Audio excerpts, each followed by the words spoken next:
Kawasan Kalibata, Jakarta Selatan, tepatnya di depan Taman Makam Pahlawan berubah mencekam Kamis malam. Puluhan kios pedagang dan sejumlah motor habis dibakar massa. Pedagang yang baru membuka warung tenda hanya bisa pasrah, tempat usahanya ludes terbakar. Aksi anarkis dilakukan sekelompok orang diduga buntut tewasnya dua penagih utang atau mata elang yang dianiaya pengendara di kawasan tersebut. Karena warga di sini ada yang melihat, mereka meminta kalau bisa yang mengeroyok itu diserahkan ke pihak kepolisian. Namun tidak mendapatkan informasi selanjutnya, mereka melakukan pengrusakan. Telah terjadi pembunuhan debt collector. Peristiwa anarkis di kawasan Kalibata memanas sejak Kamis sore. Berawal saat dua penagih utang menghentikan seorang pengendara motor. Saat sepeda motor dihentikan, tiba-tiba beberapa orang turun dari mobil di belakangnya, langsung mengeroyok kedua penagih utang dan kabur. Satu penagih utang tewas di lokasi. Satu lainnya meregang nyawa di Rumah Sakit Budi Asih, Jakarta Timur. Polisi memeriksa sejumlah saksi untuk mengungkap identitas para pelaku penganiayaan dan pelaku pembakaran. Kapolres dan Wakapolda Metro Jaya telah mengecek lokasi kerusuhan, memastikan situasi kembali kondusif. Dari Jakarta, Tim Liputan iNews melaporkan. Dan sudah ada Naura Syafika di lokasi kerusuhan pembakaran tenda pedagang di Kalibata. Bagaimana nasib para pedagang yang warung tendanya dibakar massa tak dikenal di kawasan Kalibata, Jakarta Selatan? Silakan laporan Anda. Selamat siang David dan pemirsa. Pasca kejadian kerusuhan yang terjadi di area kuliner yang tepat berada di depan Taman Makam Pahlawan Kalibata, memang ini sudah berusaha untuk dibersihkan di pagi hari oleh petugas PPSU. Bahkan untuk puing-puingnya di sini sudah bisa kita lihat, puing-puingnya sudah beberapa ada yang diangkat. Namun memang untuk beberapa warung makan yang menjadi korban atau menjadi imbas dari kebakaran tersebut, ini memang masih ada di sini. Bahkan dari pemilik-pemilik dari warung makanan, tadi pagi kami sempat berbincang dengan salah satu pemilik warung makanan. Ini berusaha untuk mengevakuasi atau menyelamatkan setidaknya barang-barang yang masih bisa diselamatkan. Namun kalau misalnya kita lihat, memang untuk kerusakan bisa dibilang ini kerusakannya cukup besar, cukup parah. Seperti yang kita lihat, ini ada beberapa seperti besi-besi yang sudah terbakar.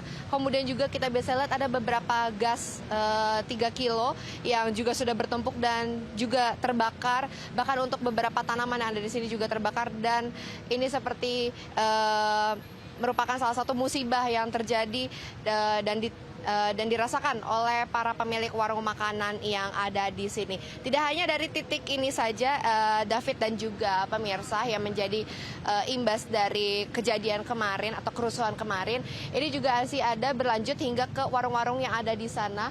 Ini memang beberapa warung bisa kita lihat ada beberapa yang depannya masih utuh, namun kalau misalnya kita lihat dan lebih telaah lagi untuk di belakangnya, memang ini ada beberapa yang hancur juga dan juga terbakar.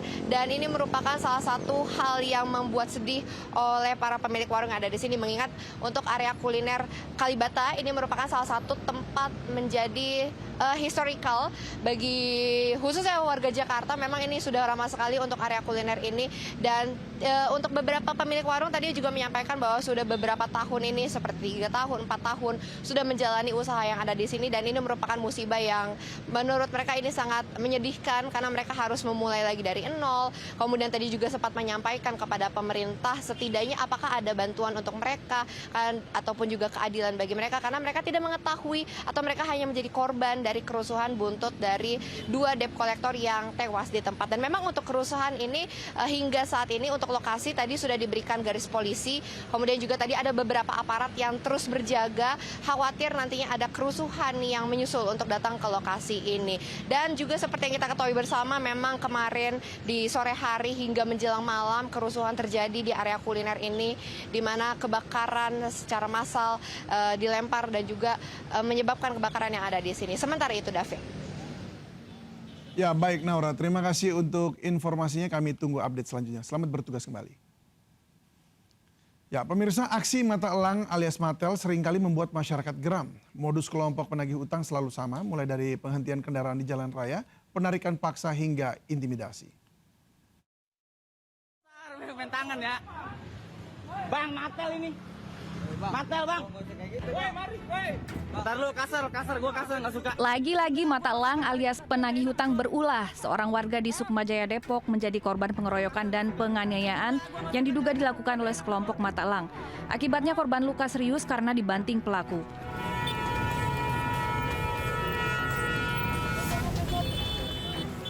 Masih dari Depok, Jawa Barat, kali ini kelompok penagih hutang merebut motor milik warga di Jalan Raya Margonda. Korban berusaha mempertahankan kendaraannya hingga sempat terjadi tarik-menarik. Aksi perampasan ini tergolong nekat karena dilakukan di tengah keramaian. Tak butuh waktu lama, polisi yang mendapat laporan segera menangkap pelaku. Video perlakuan semena-mena mata elang atau penagih hutang belakangan viral bermunculan di media sosial. Aksi mereka selalu dengan pola yang sama, mulai dari penghentian kendaraan di jalan raya, menarik paksa hingga intimidasi yang berujung ricuh. Berdalih suruhan dari perusahaan pembiayaan, kelompok mata elang menyasar kendaraan warga. Tak jarang meski status kendaraan sudah lunas, Matel atau mata elang tetap merampas kendaraan itu dan pemilik yang tak berdaya terpaksa merelakan motor mereka raib. Otoritas Jasa Keuangan telah mengatur tata cara penagihan tunggakan yang sesuai dengan kaidah. Pada titik ini, peran polisi dan masyarakat menjadi penting. Aparat diharapkan menindak setiap pelanggaran, sementara masyarakat segera melaporkan tindakan premanisme pada pihak berwajib. Tim Liputan iNews melaporkan. Sopir mobil pengantar makan bergizi gratis mengaku salah injak pedal hingga menabrak puluhan siswa SD 01 Kalibaru yang tengah berkumpul di lapangan. Akibat kelalaian tersebut, sopir mobil terancam penjara 5 tahun.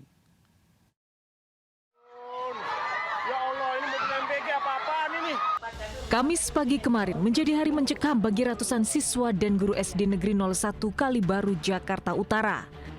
Ratusan siswa yang tengah berkumpul di lapangan untuk mengikuti acara literasi ditabrak mobil pengantar MBG yang tiba-tiba nyelonong. Mobil menabrak gerbang sekolah dan melaju tak terkendali ke barisan siswa. Sedikitnya 22 siswa dan guru terluka, 3 diantaranya luka parah. Sopir mobil SPPG bernama Adi Irawan berusia 34 tahun ternyata sopir pengganti lantaran sopir utama sakit. Ia mengaku salah injak pedal saat hendak parkir. Pas itu nggak tahu kenapa, tahu nggak sendiri gitu Pak. Kabur nggak itu mobilnya Pak? Iya. Makanya pas saya ketemu itu nggak dapat. Nah di sini baru dapat remnya gitu. Remnya dapat? Iya. Bukan sampean panik itu gimana? Enggak, nggak panik. Biasanya juga saya parkir di situ. Berarti saya juga jadi orang sih. Enggak nyangkut nggak? Kaki sampai udah. Nggak nyangkut Pak. Akibat lalai, sopir mobil SPPG terancam penjara 5 tahun. Polisi melakukan tes urin terhadap sopir dan memeriksa puluhan saksi. Sementara itu pagi tadi proses belajar mengajar di SD Negeri 01 Kalibaru diliburkan sementara. Gerbang sekolah yang rusak ditabrak mobil SPPG telah diperbaiki. Dari Jakarta, Tim Liputan iNews melaporkan.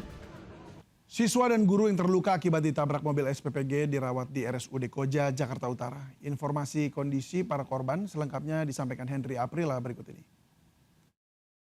Ya pemirsa, 1 hari pasca insiden kendaraan operasional yang mendistribusikan MBG yang menabrak sejumlah siswa dan juga siswi di SDN 01 Kalibaru, Cilincing, Jakarta Utara, di mana sejumlah korban sebelumnya telah dialihkan ke 2 rumah sakit yang berbeda, dari rumah RSUD Koja, kemudian juga RSUD Cilincing. Dan kemudian untuk saat ini di RS Koja pun tercatat ada 8 siswa dan juga siswi yang sudah berhasil dilakukan perawatan dan sudah dialihkan ke ruang rawat inap, dan kemudian ada 1 guru yang juga telah dipindahkan ke ruang rawat inap. Dan tentunya tidak hanya itu, dari informasi yang kami dapatkan bahwa sejumlah korban ini kami pun masih belum bisa menerima informasi resminya karena dari pihak rumah sakit belum memberikan akses dan juga izin berkaitan dengan kondisi terbaru dari sejumlah siswa dan juga siswi. Dan ada pun juga dari sejumlah petinggi yang juga sempat meninjau langsung dan memantau sejumlah korban. Satu diantaranya adalah Wakil Presiden Gibran Rakabuming Raka, kemudian juga dari Pemprov DKI Jakarta yakni Gubernur dan juga Wakil Gubernur yang langsung meninjau sejumlah kondisi dari sejumlah siswa dan juga siswi, dan diantaranya yakni ada 8 siswa dan juga siswi dan 1 guru. Dan kemudian juga dari Pemprov DKI Jakarta memastikan bahwa dari Wakil dan juga Gubernur menyampaikan akan bertanggung jawab penuh atas administrasi dan juga pembayaran hingga pengobatan, dan juga nantinya dari pihak Polda Metro Jaya akan melakukan trauma healing untuk sejumlah siswa dan juga siswi dari insiden di mana kendaraan operasional yang mendistribusikan MBG menabrak sejumlah siswa dan juga siswi di SDN 01 Kalibaru, Cilincing, Jakarta Utara.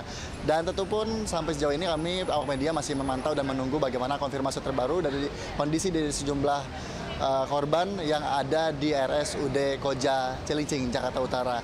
Dari Jakarta, Hendri Afrila dengan juru kamera Diansyah Wahyudi melaporkan.